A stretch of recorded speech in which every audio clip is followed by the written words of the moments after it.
अस्सलाम वालेकुम। Standard 11 subject economic chapter number 9 जिसका नाम था राष्ट्रीय आवक, यानी कि क्या कहते हैं हम इसको उर्दू में, कौमी आमदनी। तो इससे पहले के लेसन में मैंने आपको कौमी आमदनी किसे कहते हैं उसके बारे में आपको जानकारी दी। एक बार वापस रिपीट कर लेते हैं कि राष्ट्रीय आवक कोने कहेवामां आवे छे। तो कौमी आमदनी के उमूमी मायने मैंने आपको बताए थे कि साल के दौरान किसी मुल्क में ज़राअत, सनत और ख़िदमत की कुल पैदावार की मालियाती कीमत और उस मुल्क की कौमी आमदनी कहलाती है। इसके बाद हमने क्या देखा था कि अल्फ्रेड मार्शल की तारीफ देखी थी, इरविंग फिशर की, एस.पी. पीगो की तारीफ देखी थी। तो अल्फ्रेड मार्शल की तारीफ क्या थी, किसके ऊपर दारोमदार रखती थी कि साल के दौरान मजदूरी और सरमाए के ज़रिए कुदरती वसाइल के इस्तेमाल के ज़रिए मुल्क को तरफ से तैयार करदा सामान और नाकाबिले सामान की खालिस पैदावार को उसकी कौमी आमदनी कहते हैं। इसके बाद हमने देखेला था इरविंग फिशर, यानी कि साल के दौरान किसी मुल्क के अवाम के ज़रिए सामान और ख़िदमत की बराह रास्त इस्तेमाल की मिकदार को मुल्क की कौमी आमदनी कहा जाता है। और तीसरा हमारा था ए.सी. पीगो, एक ऐसे माशरे की कुल आमदनी कि जिसमें गैर मुल्की आमदनी भी शामिल हो और जिसको आसानी से पैसों की मदद से समझा जा सकता है, वो मुल्क की कौमी आमदनी कहलाती है। यानी कि किसके ऊपर इसने ध्यान दिया था, ज़्यादातर सरमाए के ऊपर। इरविंग फिशर ने किसके ऊपर ध्यान दिया था, इस्तेमाल शुदा के ऊपर। और अल्फ्रेड मार्शल ने पैदावार के ऊपर ज़्यादा ध्यान दे के अपनी तारीफ़ें पेश की थी। उसके बाद हमने देखा था मुख्तलिफ तारीफ़ें लोगों ने तीनों ने पेश की, उसके बाद उसके नताइज देखे थे। उस नताइज के बाद मैंने आपको बताया था कि कौमी आमदनी और कौमी पैदावार यानी कि राष्ट्रीय आवक और राष्ट्रीय पैदाश किसे कहते हैं, ये भी मैंने आप लोगों को समझा दिया था। अब इसके बाद हमने क्या समझा था, कौमी आमदनी का दायरी बहाव। और कौमी आमदनी के दायरी बहाव के अंदर मैंने आप लोगों को दो चीज़ें समझाई थी, एक खुला हुआ मासी निज़ाम और दूसरा अल्पित अर्थतंत्र मैंने बताया था, जिसको हम उर्दू में कहेंगे छुपा हुआ मासी निज़ाम। और ये दोनों के बीच के अंदर मैंने आपको दरमियानी फ़र्क भी बताया था कि दोनों के अंदर क्या फ़र्क है। तो छुपा हुआ मासी निज़ाम यानी कि उसका बहाव किस तरह से होता है, कौमी आमदनी में दायरी बहाव उसको हम कहेंगे। तो छुपा हुआ मासियात ऐसा मासियात है, ये भी मैंने आपको बताया था दोनों के अंदर। आज इसको हम समझेंगे अल्पित अर्थतंत्र ना आवक ना चक्रीय प्रवाह, यानी कि उसका हम दायरा पूरा समझेंगे। कि मैंने आप लोगों को दो बातें बताई थी कि खुला हुआ मासी निज़ाम और छुपा हुआ मासी निज़ाम। तो छुपा हुआ मासी निज़ाम को आज उसको हम उसके दायरे अमल को हम कैसे है वो हम समझ सकते हैं। तो छुपा हुआ मासियात मैंने बताया था कि ऐसा मासियात है कि जिसमें गैर मुल्की तिजारत का कोई किरदार नहीं होता। ऐसे मासियात को दीगर मुल्कों के साथ यानी कि कोई ताल्लुक ही नहीं होता, यानी कि मुल्क में से अशिया, खिदमत, इसके अलावा ज़राए की दरामद गैर मुल्कों से बरामद नहीं होती, सिर्फ मुल्क के अंदर ही होता है।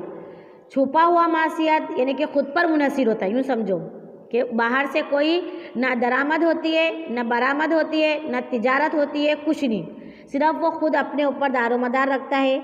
मासियात खुद पर मुनहसिर होता है। कौमी आमदनी का दायरी अमल को हम समझने के लिए इसको दो हिस्सों में मैंने कहा था तकसीम हम करेंगे। एक है कारोबारी कंपनियां और दूसरा है ज़राए के मालिक। ज़राए के मालिक का मतलब ख़ानदान की कंपनियां, यानी कि हमारे घरेलू पैदावार के ज़रिए ज़रूरी हमारे पास पता है कि ज़राए हमारे पैदावार के ज़राए कितने हैं, ज़मीन, सरमाया और क्या है, ज़मीन, सरमाया, मुंतज़िम और मेहनत, ये हमारे पास चार है। लेकिन इसके अलावा ख़ानदानों के पास से ख़रीद कर पैदावार जो करते हैं और ज़राए के इस्तेमाल करके इसके इवज़ में ख़ानदान को तनख्वाह सूद के सूरत में हासिल होती है, उसको अदा करते हैं हम ख़ानदान के, यानी कि कंपनियां किसके पास काम कराएगी, घरेलू के अंदर यानी कि ख़ानदान के अंदर। तो उनको जब वो कंपनी काम देती है तो उसके इवज़ में वो उनको तनख्वाह देती है या सूद देती है, तो इसके उनको क्या मिलता है, नफ़ा हासिल होता है। इस तरह रुपयों का पहला अमल कंपनियों की तरफ से होता है और पहला अमल कंपनियों की तरफ से किसके ऊपर जाएगा, ख़ानदान के ऊपर, ख़ानदान की जानिब जाता है। और कंपनियां देखो मैंने बताया है दायरी अंदर कि पूरा चक्कर बताया है इसके अंदर कि साधन उसके हमको चार बताए कि देखो पहले तनख्वाह है, पहले किराया है, वेतन है और सूद और नफ़ा। अब ये किसके ऊपर हम मुनासिब, ये किसको मिलता है? ख़ानदान को मिलता है। और कंपनी के अंदर हमारे वसाइल कितने हैं? 4 है, ज़मीन, मेहनत, सरमाया और मुंतज़िम। अब पहला जो मिलता है वो किसकी तरफ से मिलता है? कंपनी की तरफ से मिलता है। तो कंपनी की जानिब किधर जाता है? वो ख़ानदान के तरफ जाता है। तो खिदमत की यानी कि जिन अशिया या खिदमत की पैदावार करती है उसको फ़रोख्त के लिए बाज़ार में उसे रखती है।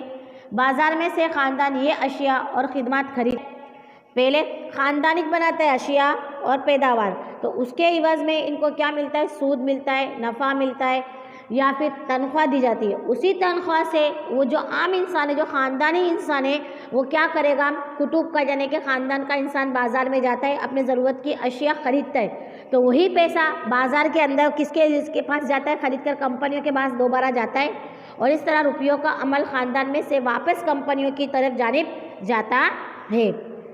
ये एक तरफ मैंने बताया है आपको कि पैदावारी इकाई बताई लिए और दूसरी तरफ मैंने बताया है ख़ानदान। अब इस रुपये का इस्तेमाल करके कंपनी ज़राए ख़रीद कर दोबारा पैदावार करके ख़ानदान को रुपया अदा करती है। इस तरह से ये अमल चलता ही रहता है। यानी कि कंपनी पहले अपना माल सामान बनाती है, किसके ज़रिए? अपने घरेलू यानी कि खुद अपने ही ख़ानदान यानी कि घरेलू के अंदर बनाती है और ख़ानदान उसी तनख्वाह में से अपनी ज़रूरत की अशिया ख़रीदता है और बाज़ार के अंदर जब वो कीमत जाती है तो वही कीमत वापस किसके पास जाएगी? कंपनी के पास जाएगी और कंपनी उस ज़राए का दोबारा इस्तेमाल करके क्या करेगा? उसकी अशिया वापस तैयार करेगा और ख़ानदान और अशिया खिदमत बाज़ार से ख़रीद कर कंपनियों को रुपया अदा करती रहेगी। कंपनियों की ख़ानदान की जानिब, ख़ानदानों से कंपनियों की जानिब मुसलसल ये अमल कैसा है? चलता ही रहता है। तो इस अमल को हम क्या कहेंगे? कौमी आमदनी का दायरी अमल कहेंगे, जो मासियत को मुसलसल बरकरार रखता है। अब इसके बाद हम देखेंगे कौमी आमदनी के अहम तसव्वुरात। क्या देखेंगे? कौमी आमदनी के अहम तसव्वुर, जिसे गुजराती में कहेंगे राष्ट्रीय आवकना महत्वना ख्यालो। तो इसके अंदर राष्ट्रीय आवकना महत्वना ख्यालो यानी कि कौमी आमदनी के अहम तसव्वुरात के अंदर मैंने कुछ पॉइंट बताए हैं। तो सबसे पहले आएगा इसके अंदर कुल दाखिली पैदावार। क्या आएगा इसके अंदर? कुल दाखिली पैदावार। तो कुल दाखिली पैदावार को हम गुजराती में कहेंगे कुल आंतरिक पैदाश, जिसको हम कहेंगे जीडीपी, जिसको इंग्लिश का इसका फुल फॉर्म लिखेंगे कि ग्रॉस डोमेस्टिक प्रोडक्ट, जीडीपी का। ये आपका एग्ज़ाम के अंदर आता है कि जीडीपी का पूरा नाम बताइए। तो कुल आंतरिक पैदाश जिसको हम गुजराती में कहेंगे और इंग्लिश में जीडीपी कहेंगे, जिसे क्या कहेंगे? ग्रॉस डोमेस्टिक प्रोडक्ट कहेंगे। तो किसे कहते हैं? तो कौमी आमदनी का ये एक अहम ख्याल है। इसके अंदर कुल दाखिली जो पैदावार का ख्याल बहुत ही अहमियत रखता है। यानी कि आमदनी का हिसाब जब लगता है, कौमी आमदनी का हिसाब के अंदर जीडीपी की बहुत अहमियत रखता है। साल के दरमियान देश की सरहद में, देखो याद रहे कि जीडीपी के अंदर सरहद को याद रखना बहुत ही अहमियत है।